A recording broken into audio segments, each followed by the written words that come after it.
السلام علیکم۔ شوال کے روزے رکھنے کا طریقہ کیا ہے؟ اس کی نیت کیسے کی جاتی ہے؟ اس کا وقت کب شروع ہوتا ہے؟ عید کے بعد فوراً رکھنا ضروری ہے یا اگر کوئی ایک روزہ رکھے اس کے بعد وقفہ کر لے پھر دوسرا رکھے؟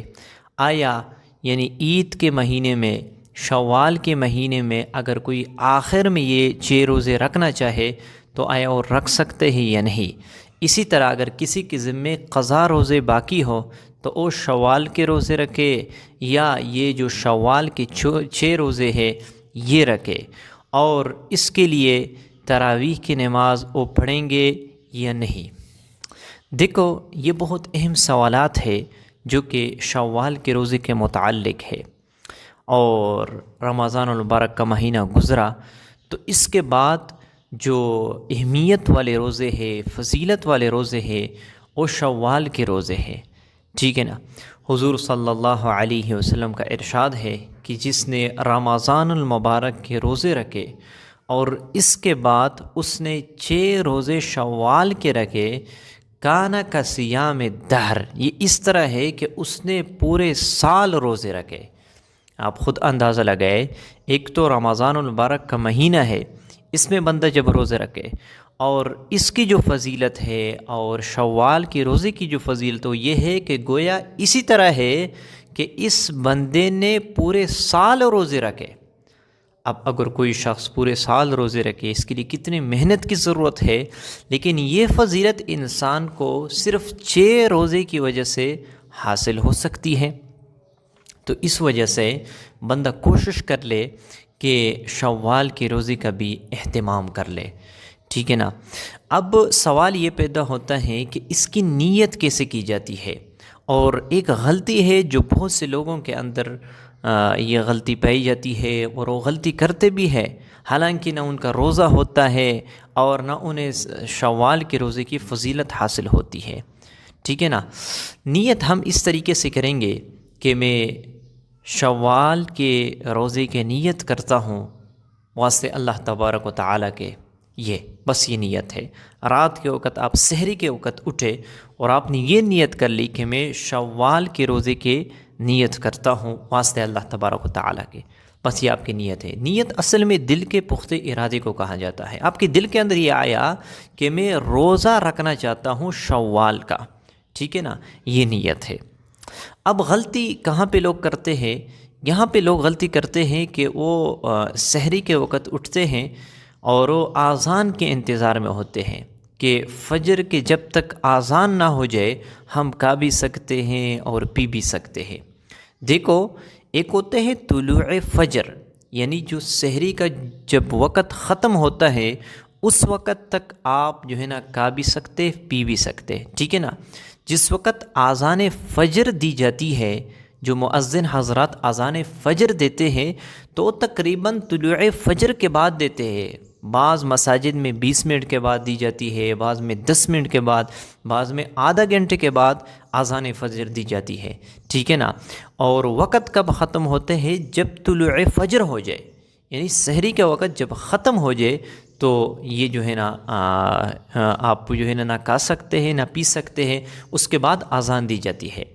اب یہ ہمیں کیسے پتہ چلے گا؟ اس کے لیے آپ لوگ مساجد کے اندر ایک کیلنڈر ہوتے ہیں، اس سے بھی آپ جو ہے نا وہاں پہ بھی آپ دیکھ سکتے ہو، اور موبائل کے اندر ایپ بھی موجود ہے، اس میں آپ اپنے جو ہے نا اپنے علاقے کے حساب سے آپ دیکھ سکتے ہو کہ جو ہے نا طلوع فجر کب ہوتا ہے۔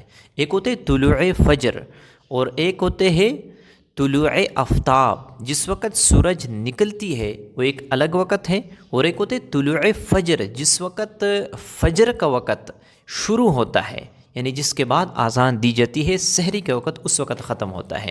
تو اکثر لوگ اس طرح کرتے ہیں کہ اذان کے انتظار میں ہوتے ہیں اور وہ اذان جو ہے نا طلوع فجر ہو چکا ہوتا ہے اور وہ کھاتے بھی ہے اور پیتے بھی ہے، حالانکہ طلوع فجر کے بعد اگر آپ نے کھا لیا اور پی لیا اور آپ یہ سمجھتے ہو کہ ابھی وقت باقی ہے تو یہ آپ کا روزہ نہیں ہوگا۔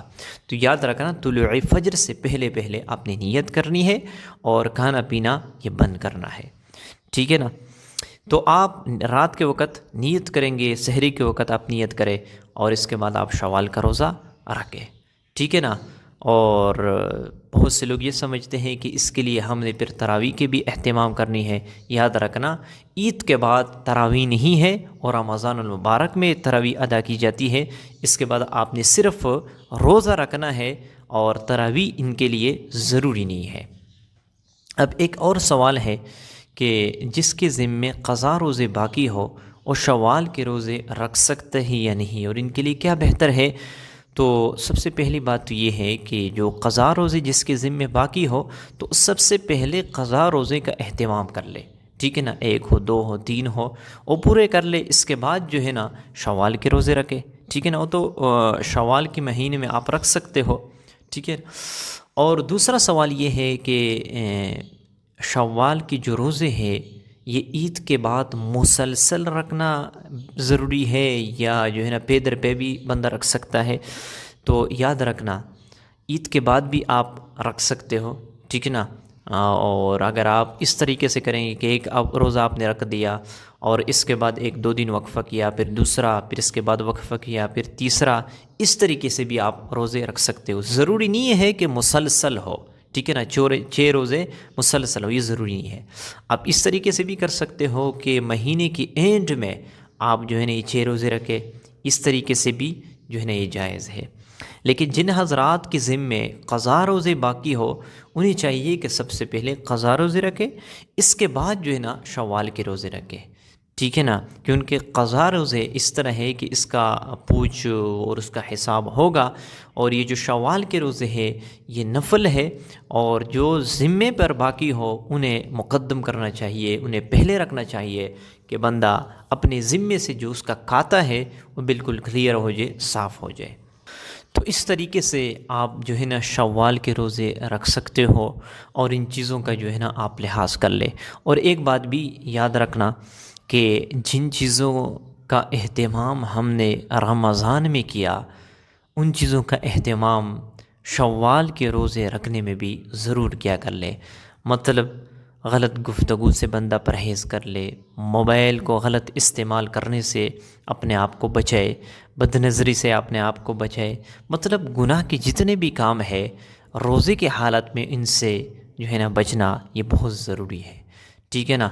تو جب ان چیزوں کا اہتمام ہوگا تو اللہ رب العزت ہمیں یہ جو شوال کے روزے ہیں اور ان کی جو فضیلت ہے وہ اللہ رب العزت ہمیں نصیب عطا فرمائیں گے، ٹھیک ہے نا۔ تو 6 روزے ہیں، بندہ کوشش کر لے کہ پے در پہ رکھے، اور جو ہے نا وقفے سے بھی جو ہے نا آپ یہ روزے رکھ سکتے ہو۔ تو امید کرتا ہوں اللہ رب العزت ہمیں رمضان کے برکات وہ جو ہے نا ہمیشہ ہمارے ساتھ قائم اور دائم رکھے، اور رمضان کے برکات ہمیں جو ہے نا پورے سال نصیب فرمائے، اور رمضان کو جو مقصد ہے کہ بندہ طہارت والی زندگی حاصل کر لے، پرہیزگاری والی زندگی حاصل کر لے، وہ ہمیں اللہ رب العزت نصیب فرمائے۔ امید کرتا ہوں آپ لوگوں کو یہ ویڈیو پسند آ چکی ہوگی۔ ملتے ہیں انشاءاللہ نیکسٹ ویڈیو میں، تب تک کے لیے اجازت چاہتا ہوں۔ السلام علیکم۔